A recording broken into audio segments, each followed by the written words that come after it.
بسم اللہ الرحمن الرحیم۔ السلام علیکم۔ پروگرام اختلاف رائے کے ساتھ میں افتخار کاظمی۔ کوئی مانے یا نہ مانے، ملک میں ایک بار پھر یہ باتیں ہو رہی ہے کہ اسٹیبلشمنٹ نے خاص صاحب کے سیاسی مخالفین سے کوئی ڈیل کر لی ہے۔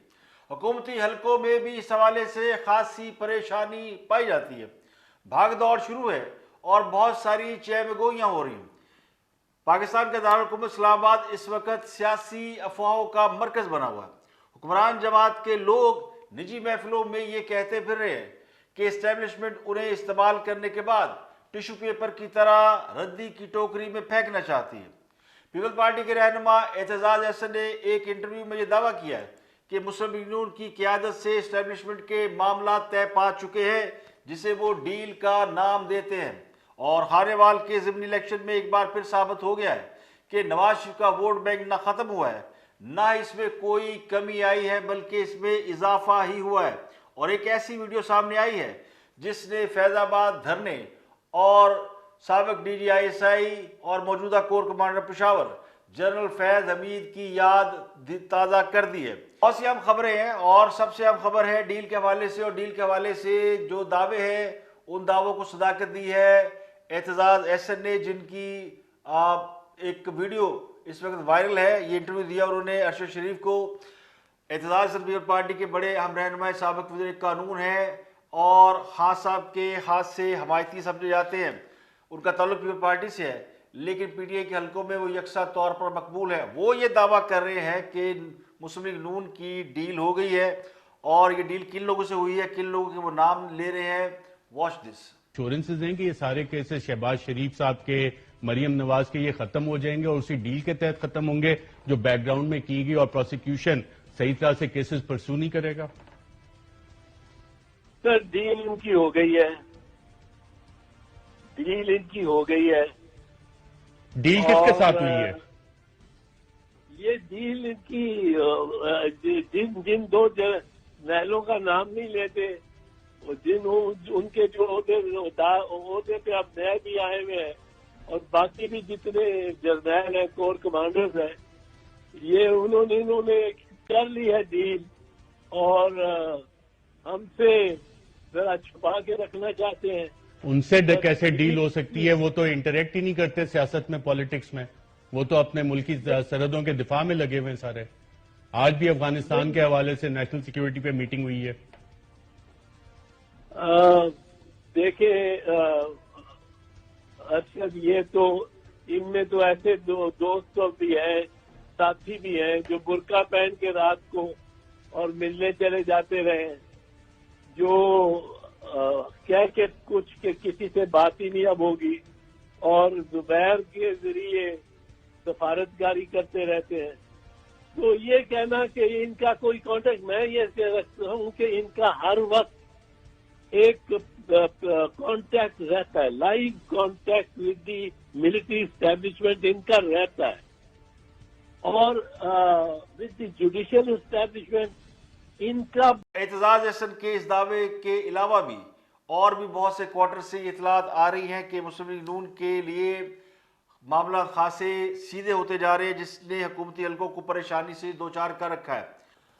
تو ڈیل کی باتیں کوئی نئی نہیں ہے، ڈیل کی باتیں اس سے پہلے بھی ہوتی رہی ہیں، اس سے پہلے بھی کئی بار یہ باتیں منظر عام پر آئیں کہ حکومت اور اپوزیشن کی ڈیل ہو گئی ہے۔ جب دھرنا ہوا تھا، مولانا فضل الرحمان آئے تھے، اس وقت بھی کہا گیا ڈیل ہو گئی ہے۔ جب نواز شریف اس ملک سے باہر گئے تھے، اس وقت بھی کہا گیا ڈیل ہو گئی ہے۔ اور پھر جب شہباز شریف باہر سے اچانک واپس آئے تھے، جب پابندیاں لگ گئی تھی کرونا کے باعث، تو کہا کہ جی ڈیل ہو گئی ہے، شہباز شریف کو بلایا گیا فوری طور پہ، واپس آ جائیں ورنہ آپ پھنس جائیں گے۔ اور اب بھی سننے میں آ رہا ہے جی ڈیل ہو گئی ہے، ڈیل۔ تو ڈیل کا پتہ کیسے چلتا ہے کہ ڈیل ہو گئی ہے؟ ڈیل کا لوگ اس لیے اندازہ لگا لیتے ہیں کہ جب کسی جماعت کو کسی طرح کا ریلیف ملنا شروع، یا ریلیف نہ بھی ملے، وہ جماعت کہیں نہ کہیں اپنے بل بوتے پہ ذرا اٹھ جائے، تو کہتے ہیں جی ریلیف مل گیا۔ اب الیکشن جیت رہی ہے نون لیگ تو ریلیف مل گیا، وہ حلف نامہ آ گیا تو ریلیف مل گیا، اور ڈیل ہو گئی۔ اور وہ آڈیو لیک آ گئی ثاقب نثار صاحب کی، وہ تو خیر جنہوں نے جاری کی وہ تو باقی چیزوں کو، یعنی اس تاثر کو نفی کرنے کے لیے کی تھی، لیکن یہ سارا جو ڈیلوں کا شور مچایا جاتا ہے، یہ دراصل اپنی وہ کمپلیکس کو، اپنے احساس کمتری کو دور کرنے کے لیے کیا جاتا ہے۔ ڈیلیں ہوتی بھی ہیں، لیکن جب ڈیلیں ہوتی ہیں تو پھر وہ اتنا لمبا عرصہ نہیں گزارا جاتا اور اتنا ٹائم کسی کو نہیں دیا جاتا. ان ڈیلوں کا مطلب یہ ہوتا ہے کہ فٹافٹ یعنی جو بھی ہونا ہے وہ فوری طور پر ہو جاتا ہے اور پھر دوسری طرف اس کے اثرات بھی نظر آتے ہیں. ویسے تو آ بھی رہے ہیں. اور اب ایک اور الیکشن ہوا خانیوال کا جس میں رزلٹ غیر متوقع نہیں ہے، لیکن اس کی سب سے دلچسپ بات یہ ہے کہ نواز شریف کے ٹکٹ پر لڑنے والے شخص کی اہلیہ نے نواز شریف کے مخالف کیمپ سے ٹکٹ لے کر الیکشن لڑا اور وہ الیکشن ہار گئی. تو اس سے یہ بات ثابت ہو رہی ہے کہ نواز شریف کے مخالف لڑنے والا جب نواز شریف کے ٹکٹ پر الیکشن لڑتا ہے تو الیکشن جیت جاتا ہے، اور نواز شریف کے ٹکٹ پر الیکشن لڑنے والا اگر دوسری طرف چلا جاتا ہے، دوسری کشتی پر چھلانگ مار دیتا ہے تو وہ الیکشن ہار جاتا ہے. 2018 کے بعد ہونے والے تمام الیکشنز کو اگر دیکھیں تو پنجاب میں مسلم لیگ نون نے پی ٹی آئی کو تقریباً ناک آؤٹ کیا ہے. اس کے علاوہ خیبر پختونخوا میں یعنی جو کہ ہوم ٹاؤن ہے پی ٹی آئی کا، وہاں بھی نوشہرہ کے اندر مسلم لیگ نون کامیاب ہوئی ہے. لیکن پاکستان کی سیاست میں پچھلے کچھ عرصے سے بیانیے کی سیاست کا غلبہ ہے اور ہر سیاست اپنے نعرے کو بیانیے کا نام لے کر عوام کے سامنے جاتی ہے اور وہ سیاست کر رہی ہے. مسلم لیگ نون کا نعرہ ووٹ کو عزت دو اور تحریک انصاف کا نعرہ کرپشن کا خاتمہ یا احتساب ہے، لیکن اس میں کرپشن کے خاتمے اور احتساب کے نعرے کو وہ مقبولیت حاصل نہیں ہو سکی جو ووٹ کو عزت دو کے نعرے کو مقبولیت حاصل ہوئی ہے. اس کی وجہ حکومت کی جانب سے احتساب کے حوالے سے کیے گئے دعووں پر پورا نہ اترنا اور حکومت میں شامل افراد پر کرپشن کے الزام لگنے کے باوجود ان کو حکومت میں شامل رکھنا یا ان کے خلاف کوئی قانونی کارروائی نہ ہونا، اس نے حکومت کی ساکھ کو بہت مجروح کیا ہے. 2018 کے بعد سے قومی اسمبلی کے جو الیکشن ہوئے ان میں 18 تقریباً الیکشن ہوئے، جن میں سے مسلم لیگ نون نے 6، پی ٹی آئی نے 5 اور پیپل پارٹی نے 4 الیکشن جیتے ہیں. تو اسی تناسب سے پاکستان کے سیاسی ووٹ بینک کا اندازہ بھی لگایا جا سکتا ہے.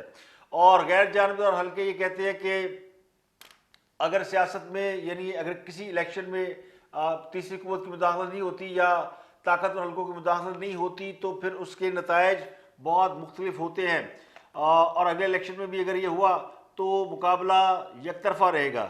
تو حکمران جماعت کے لوگ یہ دعویٰ کر رہے ہیں کہ اگلا الیکشن تحریک انصاف اور مسلم لیگ نون کے مابین ہوگا. یہ دعویٰ کیا ہے فواد چودھری صاحب نے، اور فواد چودھری صاحب کی قسمت آج کل بڑی خراب ہے. وہ جو بھی دعویٰ کرتے ہیں، جو بھی باتیں کرتے ہیں، الٹی ان کے گلے پڑ جاتی ہے. کل انہوں نے اعلان کیا تھا کہ جسٹس مجید الدین کے خلاف حکومت جا رہی ہے، کرمنل اور فوجداری مقدمہ کرے گی، اور یعنی وہ جو انہوں نے بیان دیا تھا خان صاحب کی صداقت اور امانت کے حوالے سے، آج خان صاحب نے اپنے بزرگوں کا کہا کہ خبردار اس میں کوئی بات نہیں کرے، شٹ اپ کال دے دی ہے. اس کی وجہ یہ ہے کہ جسٹس مجید الدین کی کریڈیبلٹی کے اوپر لوگوں کو یقین ہے. تو خان صاحب نے کہا کہ ہمیں پنگا لینے کی کیا ضرورت ہے، انہوں نے بات کر دی ہے تو کر دی ہے، نہ ان کے پاس کوئی ثبوت ہے، اور ہم عدالتوں میں جائیں گے تو نیا کٹا کھل جائے گا، بہت سے لوگ سامنے آ جائیں گے. اور خدشہ اس بات کا ہے کہ رحام خان کی کتاب جس میں بڑے بڑے انکشافات ہیں وہ بھی کسی یعنی اس مقدمے کا حصہ نہ بن جائے، جسے توہین عدالت یا وہ مقدمہ کہتے ہیں. اب دیکھنا ہے کہ حکومت اس مقدمہ کرتی ہے یا نہیں کرتی. اس کے علاوہ آج خان صاحب ایک مقدمے میں بطور گواہ بھی پیش ہوئے ہیں، اور وہ بطور گواہ انہوں نے ویڈیو لنک کی. خواجہ اصف کے خلاف کیس ہے، وہ بھی کوئی خطۂ عزت کا کیس ہے جس میں خواجہ اصف نے کوئی الزامات عائد کیے تھے. اس میں خان صاحب نے ورچوئل یعنی ویڈیو لنک کے ذریعے گواہی دی ہے. ایک میں سے بڑا مقدمہ خان صاحب کے خلاف موجود ہے جس میں جو شہباز شریف نے حتیٰ عزت کا دعویٰ کر رکھا ہے شہباز شریف کے خلاف، جس میں انہوں نے شہباز شریف کے اوپر الزام لگایا تھا کہ انہوں نے مجھے 10 ارب روپے کی آفر کی تھی کہ میں وڈرا کر جاؤں، یعنی حکومت کی مخالفت سے باز آ جاؤں. تو اس کے اوپر شہباز شریف نے حتیٰ عزت کا دعویٰ کیا ہے. ادھر نہیں خان صاحب نہ گواہی کے لیے جاتے ہیں، نہ ویڈیو لنک کے ذریعے گواہی کے لیے جاتے ہیں، نہ خود جاتے ہیں. تو ان سے گزارش یہ کہ کم از کم ویڈیو لنک کے ذریعے اس مقدمے کو نپٹا دیں. تو یہ صورتحال ہے. اب کہنے والے یہ کہتے ہیں کہ 2018 کے انتخابات کا غصہ اب تک عوام ضمنی الیکشنوں میں نکال رہی ہے، اور اب ضمنی الیکشن میں دیکھیں تو پھر صورتحال آپ کو کھل کر نظر آتی ہے. اب کہنے والے یہ بھی کہتے ہیں کہ خان صاحب ان کے پیچھے کھڑی اسٹیبلشمنٹ شریف خاندان کو نہ سیاست سے باہر نکال سکی ہے، نہ ہی ان پر لگائے گئے الزامات کو ثابت کر سکی ہے. جتنے الزام لگائے گئے تھے کہ کرپشن ہے، مافیا ہے، فلانا ہے، تو آج پاکستان کے اندر ایک دو نہیں سینکڑوں مافیا جو خان صاحب کے ارد گرد ہے، اور ان مافیاز نے عوام کا خون نچوڑنا شروع کیا ہے، چاہے وہ گندم میں ہو، چاہے آٹے میں ہو، چاہے چینی میں ہو، پیٹرول میں ہو، ادویات میں ہو. عوام کا خون نچوڑنے والے یہی مافیاز خان صاحب کے ارد گرد بیٹھے ہوئے ہیں. تو اب اسٹیبلشمنٹ جس نے یہ سوچا تھا کہ نکال دیں گے باہر مسلم لیگ نون کو، وہ نہ شریف خاندان کو سیاست سے باہر نکال سکی ہے، نہ ان کے اوپر کوئی یعنی وہ چیزیں ثابت کر سکی ہے. تو دراصل یہ اس مائنڈ سیٹ کی شکست ہے جو شریف خاندان کو، خصوصاً نواز شریف کو سیاست سے مائنس کرنے کا خواہش مند تھا یا اس قسم کے خواب دیکھا کرتا تھا. تو ان سب کو ہوئی ہے بہت ناکامی. ہاں سب تو اس مائنڈ سیٹ کی صرف ترجمانی کرتے رہے ہیں. تو ایک طرف نواز شریف، جبکہ دوسری طرف اس ملک کی تمام بڑی طاقتیں، ان میں آپ اداروں کو بھی نام لے لیں کہ بڑے بڑے ادارے تھے جنہوں نے پورا زور لگایا، پھر ان میں عالمی اسٹیبلشمنٹ بھی شامل ہوئی، اور وہ سب لوگ جو نواز شریف سے کو ناپسند کرتے تھے یا ان کی پالیسی سے اختلاف کرتے تھے یا چاہتے تھے کہ انہوں نے کار بھیج دی اور ان کی جگہ ہم سیاست میں آ جائے اور ہم اقتدار انجوائے کریں. پچھلے 40 سال سے نواز شریف اقتدار میں ہے، تو 40 سال سے نواز شریف سیاست میں ہے، لیکن کوئی تو وجہ ہے کہ نواز شریف کو لوگ جو ہے وہ ہر الیکشن میں ووٹ دیتے ہیں، ان کے ٹکٹ پہ کھڑا ہونے والا ان کے ووٹ لے کے کامیاب ہو جاتا ہے. تو پاکستان کی سیاست میں وہ مائنڈ سیٹ کوئی تبدیلی نہیں لا سکا. یہ ساری طاقتیں مل کر جو کہتے تھے کہ نکال دیں گے نواز شریف کو اور مائنس نواز شریف مائنس فلانا، آج کل بھی مائنس کی باتیں ہو رہی ہے. شہباز شریف کو مسلم لیگ نون کی طرف سے بطور وزیر اعظم نامزد کرنے کے بعد بہت سے لوگ یہ بھی پروپیگنڈا کر رہے ہیں کہ مریم مائنس ہو گئی، نواز شریف مائنس ہو گیا. تو سیاست میں مائنس پلس کی باتیں چلتی رہتی ہے، لیکن نہ مریم مائنس ہوئی ہے، نہ نواز شریف مائنس ہوئی. نواز شریف تو مائنس ہو بھی نہیں سکتے کیونکہ ووٹ بینک نواز شریف کا ہے، اور مریم نواز ان کے ووٹ بینک کی وارث ہے، ان کی کسٹوڈین ہے، ان کی جماعت ان کو مانتی ہے، ان کے لوگ ان کو مانگتے ہیں. ان کے جلسوں کی آپ تعداد دیکھ لیں. تو وہ مائنڈ سیٹ جس نے نواز شریف کو اقتدار سے نکالنے کی خواہش کی تھی اور خاص صاحب کو اقتدار میں لانے کی خواہش کی تھی، انہوں نے پاکستان کو تو تقریباً دیوالیہ کر دیا. لیکن اتنے بڑے تجربے کا جو نقصان ہوا ہے وہ یہ کہ پاکستان دیوالیہ ہونے کے قریب ہے یا دیوالیہ ہو چکا ہے. بہت سے لوگ تو دعویٰ کرتے ہیں کہ ہو چکا ہے، اور بہت سے لوگ ابھی اس بات کا اقرار نہیں کر رہے کہ مبادہ کہیں حکومت ناراض نہ ہو جائے. تمام مخالفتوں کے باوجود نواز شریف موجود ہے، ان کے ٹکٹ پر لوگ الیکشن جیت رہے ہیں. سیاست بھی ان کے بغیر نہیں چلتی، اور حکومت بھی اپنی موجودگی کا احساس دلانے کے لیے جب بھی انہیں ضرورت پڑتی ہے وہ کبھی نواز شریف، کبھی حمزہ شہباز، کبھی شہباز شریف، کبھی مریم نواز کا نام لیتے ہیں. ان کے خلاف بیان بازی کر کے انہیں اپنی موجودگی ثابت کرنا پڑتی ہے. اس کی موجودہ ایک مثال آج شہزاد اکبر صاحب کی پریس کانفرنس تھی جس میں انہوں نے شہباز شریف پر لگائے گئے الزامات، یعنی وہ چالان جو ایف آئی اے نے پیش کیا بینکنگ کوڈ میں، اس کی تفصیلات لے کے عوام کے سامنے بیٹھے ہوئے تھے اور بتا رہے تھے کہ شہباز شریف کے خلاف بڑے ٹھوس ثبوت مل گئے ہیں اور اب ان کی بچت کی کوئی راستہ نہیں، جیل ان کے لیے تیار ہے، انتظار کر رہی ہے، بس ان کو اندر جانا ہے. تو یہ صرف اس لیے ہوا کہ مسلم لیگ نون ذرا ہیپیلی یا پاکستان کے عوام خانے وال کی جیت کی خوشی نہ منا سکے. وہ کہتے ہیں نا یعنی کھ ساڈا نہیں رہا تے ریڑ تاڈا بھی کچھ نہیں دینا. تو پی ٹی آئی ہار رہی ہے تو وہ دوسروں کو خوشیاں مناتے ہوئے بھی نہیں دیکھ پا رہی. یہ بھی حقیقت ہے کہ اس خوفناک سردی میں -3 ڈگری سینٹی گریڈ میں خان صاحب نے اسکردو میں ایک بہت بڑا جلسہ کیا، اس پر بھی انہیں کوئی پذیرہ نہیں ملی، یعنی کوئی میڈیا کسی نے یہ بات نہیں کی کہ خان صاحب نے بہت بڑا جلسہ کر لیا اور ان کی بھی عوام میں بڑی پذیرائی ہے. تو تحریک صاحب والے تو کہتے ہیں ہم نے بڑا جلسہ کیا اور ابھی خان صاحب کی بڑی پاپولیرٹی ہے، کون سی مہنگائی، کون سی پرابلمز، کون سا پاکستان معاشی طور پہ دیوالیہ ہو رہا ہے، پاکستان تو بڑا کامیاب ہے. تو اب فیصلہ اس کا ہونا ہے 19 دسمبر کو خیبر پختونخوا میں بلدیاتی الیکشن میں. ایک بار پھر ہمیں یاد آئیں گے جنرل فیض حمید جو پچھلے دنوں ان کے حوالے سے خبریں زیر گردش تھی کہ انہوں نے بعض اہم خفیہ ملاقاتیں کی ہیں. خفیہ ملاقاتیں انہوں نے اپنے سابقہ محکمے کے افسران سے کی ہیں، اور یہ بھی کہا جا رہا تھا، بعض ذرائع کہتے تھے کہ انہوں نے یہ خیبر پختونخوا کے بلدیاتی الیکشن کے حوالے سے یہ ملاقاتیں کی تھیں. تحریک انصاف کا گڑھ سمجھا جاتا ہے خیبر پختونخوا، لیکن پچھلے کچھ عرصے سے